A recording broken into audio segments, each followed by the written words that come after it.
मेरे साथ मौजूद हैं अफशा कुरैशी और हमारे साथ मौजूद है रबाब मसूद और आज हमारे साथ साइकोथेरेपिस्ट साइमा हाशिम भी मौजूद हैं। अस्सलाम वालेकुम जी। शो में आपको खुश आमदीद कहते हैं और इतने अरसे बाद आज अफशा जी आपसे मुलाकात भी हो रही है। और दूसरी जानिब लाहौर स्टूडियो से हमें ज्वाइन करेंगी डॉक्टर नबिहा अली खान, उनको भी हम शामिल गुफ्तगू करेंगे। अस्सलाम वालेकुम Nabiha and a very good morning. जी वालेकुम अस्सलाम मदीहा, कैसी हैं आप? अल्लाह का शुक्र बिल्कुल ठीक। अच्छा, मैं अफशा जी आपसे ज़रा शुरू करूँगी क्योंकि वो कहते हैं ना आपकी उम्र भी बड़ी, आपका तजुर्बा भी ज़्यादा है। हमारे यहाँ यूजुअली ये क्यों तस्वुर किया जाता है कि अगर ख़ानदान से लड़की आ जाएगी, ब्याह के आ जाएगी, तो वो ख़ानदान के लिए ज़्यादा बेहतर होगी, और अगर जो बाहर किसी ख़ानदान से लाई हुई लड़की होगी तो वो तो मौत तक पराई रहेगी? असल में होता ये कि वो ख़ानदान की लड़की को इसलिए लाना चाहते हैं।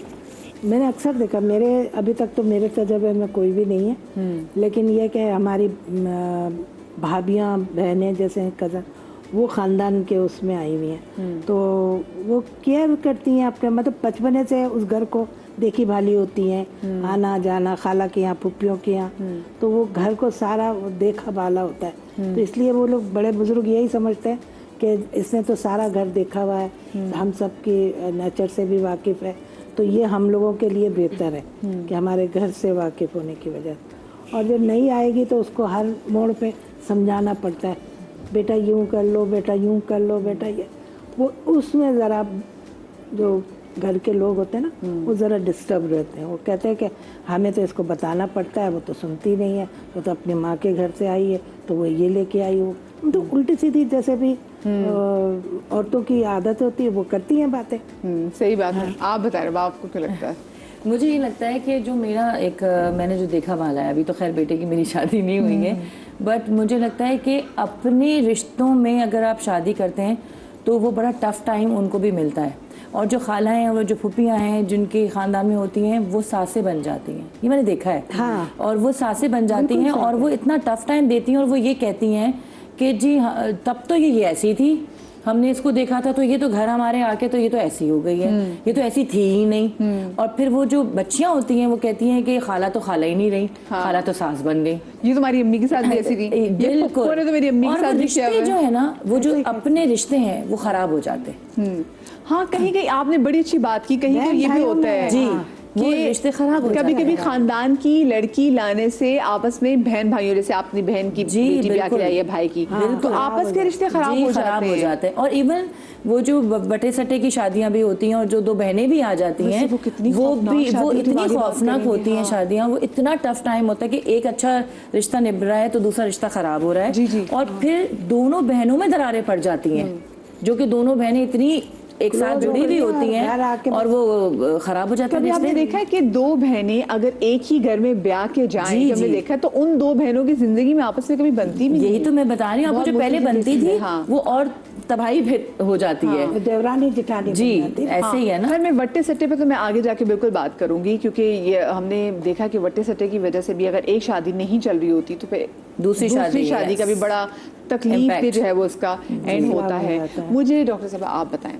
अच्छा, मैं दोनों की बात को मिलाकर जवाब दूंगी। पहली बात तो ये कि हम चूज़ क्यों करते हैं, प्रेफर क्यों करते हैं कि फैमिली की लड़की आए, क्योंकि ऐसा होता है कि देखिए ये ह्यूमन साइकोलॉजी है, हमारे ब्रेन इस तरह वायर्ड है कि फैमिलियरिटी जो है ना, जो जान पहचान है किसी भी चीज़, किसी इंसान, किसी जगह, किसी सिचुएशन के साथ, वो हमें सेफ फील करवाती है, तो हम महफूज रहेंगे, ठीक है ना। तो फैमिली की लड़की लेके आनी, लेकिन ये एक इल्यूजन होता है, ये धोखा होता है, फरेब होता है कि हम सेफ रहेंगे। और अगेन अब यहाँ इनकी बात के ऊपर आ जाऊँ कि फिर बाद में वो सारी चीज़ें होती हैं कि फैमिली की लड़की लेकर आ गए और शिकायतें या जो भी चीज़ होती है वो क्यों होती है, वो इसलिए होती है कि रोल्स शिफ्ट हो जाते हैं। देखिए, पहले आप खाला, मामी, फूफी, चाची जो भी हैं, भतीजी, भांजी, वो सब चीज़ें हैं, ठीक है।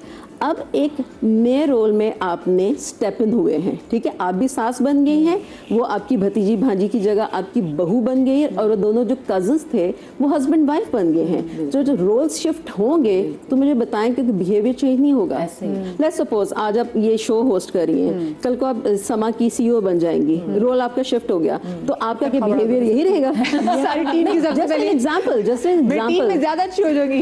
नहीं, तो चेंज तो होगा ना, रोल ज्यादा अच्छी हो जाएंगी, वो भी चेंज होगा। हाँ, बिल्कुल, of तो course। चेंज तो आएगा। अच्छा, अब इस चेंज को पहले यानी से कि change of course change has to a lot with the exactly, and we don't anticipate this change. हम इस चेंज के बारे में नहीं सोचते, हम सोचते हैं हमारी वैल्यूज, हमारा खानदान, हमारा ये, हमारा वो। उस टाइम एक फेज चल रहा होता है इल्यूजन का। मैं बार बार कहूंगी ये इल्यूजन ही होता है दोनों तरफ से। देखिए ना, जब भांजी भतीजी आपके घर पे नाइट स्टे के लिए आई है, अगले दिन दोपहर में 3 बजे सो के उठी, अल्लाह मेरी भतीजी अच्छे से नींद हो गई, सोकर उठ के ये मैं बना दूं कुछ नाश्ता, ये कर दूं।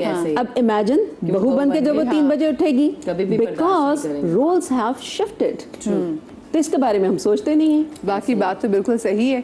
और बहुत सारी, जैसे मैं वटे सटे के वाले से भी बात करना चाहती थी ना, कि उसमें हमने अपने ख़ानदान में भी देखा है, और आपकी जो डोमेस्टिक मोस्टली वटे सटे की शादी में देखी है, जो हमारी डोमेस्टिक हेल्प जो नीचे थोड़ी सी लोअर क्लास होती है, उसमें बहुत वटे सटे की शादी होती है। और उसमें होता है कि जी बाजी वो मेरी जो भाभी है ना, उसकी मेरे भाई के साथ बनी नहीं, मेरे भाई को वो पसंद नहीं थी, मेरे भाई ने उसको तलाक दी, तो बाजी मेरे मियाँ ने भी मुझे तलाक दी थी। हाँ, ऐसे ही है। हाँ, तो उसका एक बड़ा खौफनाक एंड भी होता है। अच्छा, आप मुझे ये बताएं कि बाहर की जो लड़की, अक्सर हमने ये भी देखा है कि जो ख़ानदान की लड़की है वो आके आपको टफ टाइम दे देती है, क्योंकि उसके दिल में कहीं ना कहीं भी होता है इसने मेरी अम्मी के साथ अच्छा नहीं किया, और वो आपको बहुत अच्छे तरीके से जानती है और वो आपका खून है। तो वो कहते हैं ना कि वो जैसा मुंह वैसी चपेड़ वाली बात भी हो जाती है कि शी नोज कि उसने आपको डील कैसे करना है। तो आपको नहीं लगता कि वो ज्यादा खौफनाक भी हो सकती है? हाँ, होती है, जाहिर है होती है।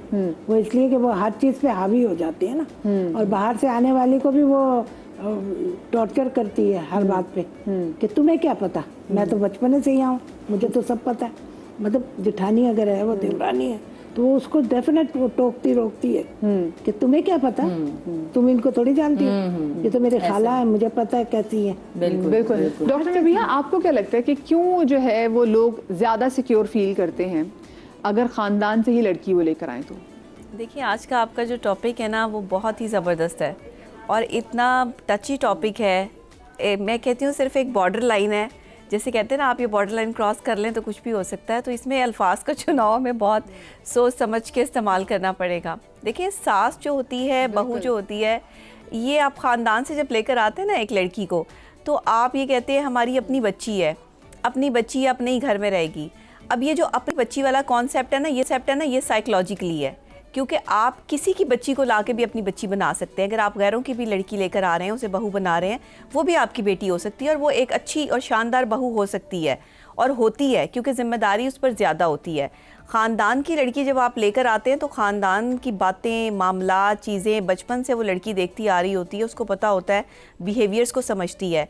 ससुराल कभी भी बुरा नहीं होता। मेरे पास लोग आते हैं और ख़वातीन जब डिप्रेशन या स्ट्रेस का शिकार होती हैं तो डॉक्टर साहबा वो कहती हैं कि आके कि ये हमारे जो ससुराल वाले, ससुराल कभी सही नहीं होता।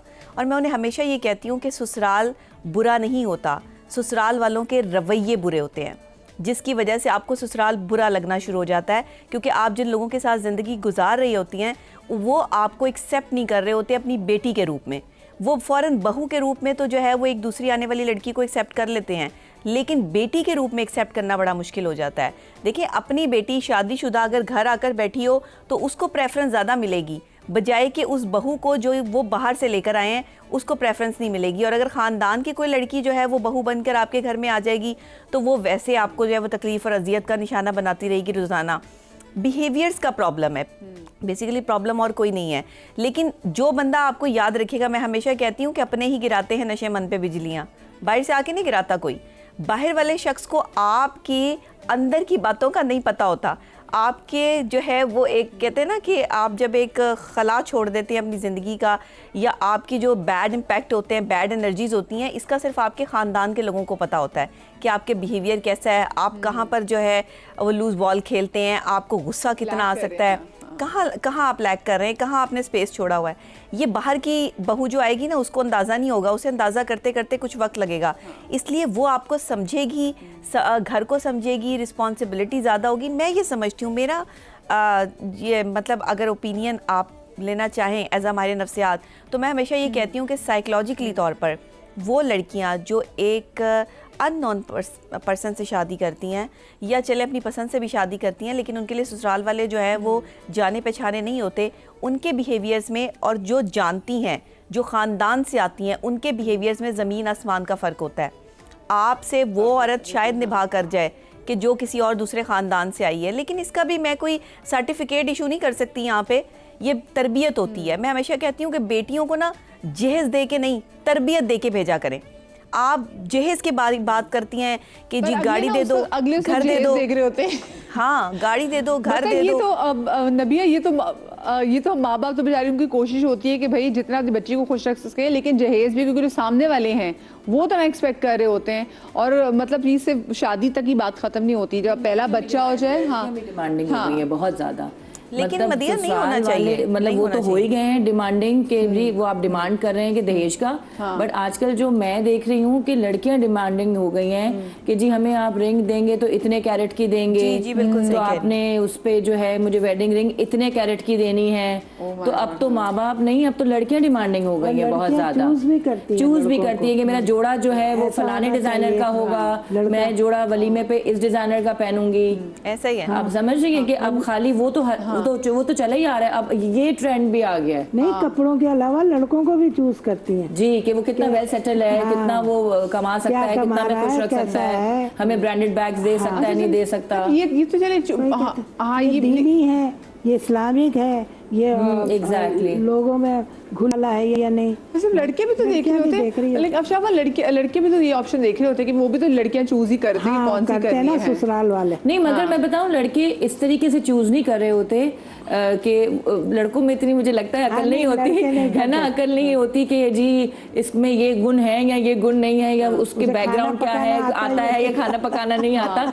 लड़के सिर्फ ये देखते हैं कि हाँ बस पसंद आ गई है तो बस ठीक है, और दिल पे भाग गई है, हाँ। मतलब दिल पे भाग गई है। लड़कियां आजकल ये देखती हैं कि हमने उस घर जाना है तो क्या हम सुकून से रह पाएंगे या ये हमें अफोर्ड कर पाएगा, जो कि ये चीजें पहले नहीं थी। अच्छा, मुझे लगता है कि बहुत सारी जगहों पे ना हम खानदान में शादी करके, मैं वही बात ना, क्योंकि आप बहुत सारी जो चीज़ें हैं आपकी रिसर्च भी होती है, वो पहले अपने खानदान की तरफ मुड़ के देखते हैं कि भाई मेरे खानदान में क्या कुछ ऐसी बेवकूफ़ियाँ अगर हुई हैं। तो कुछ ऐसा भी होता है, मुझे लगता है कि हम ज़्यादती करते थे लड़कों के साथ कि अगर आपके ख़ानदान का लड़का, आपका बच्चा बहुत लाइक है तो आप कहते हैं भाई मैं बाहर से कोई ब्याह की क्यों लेकर। और ये मोस्टली फैमिलीज में होता है, अगर आपका बच्चा चार्टर्ड अकाउंटेंट है, CSP ऑफिसर है, तो आप कहते हैं भाई मैं बाहर की किसी लड़की को लाके क्यों जो है वो अपने घर लेकर आऊँ जो कि राज करे, मैं अपने भाई की, अपनी बहन की बेटी उठा के लेकर आऊँ। और फिर उसमें ये नहीं देखती क्योंकि बेजोड़ जो है वो रिश्ता ना हो जाए, कि लड़का आपको बहुत बड़ा ना हो जाए, लड़की बहुत छोटी ना हो जाए। तो उस वक्त ये थोड़ी ज्यादती होती है। मैं इस पे बात पढ़ाई लिखाई के हिसाब से भी देखना पड़ता है ना जी, कि लड़के ने तो PhD की भी है, लड़की देखो तो जाए जी।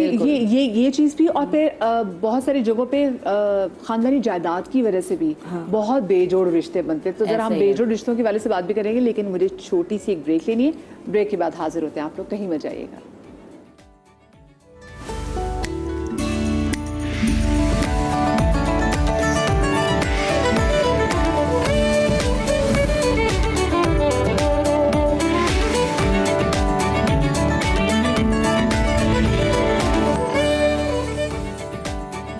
जी, तो welcome back after the break.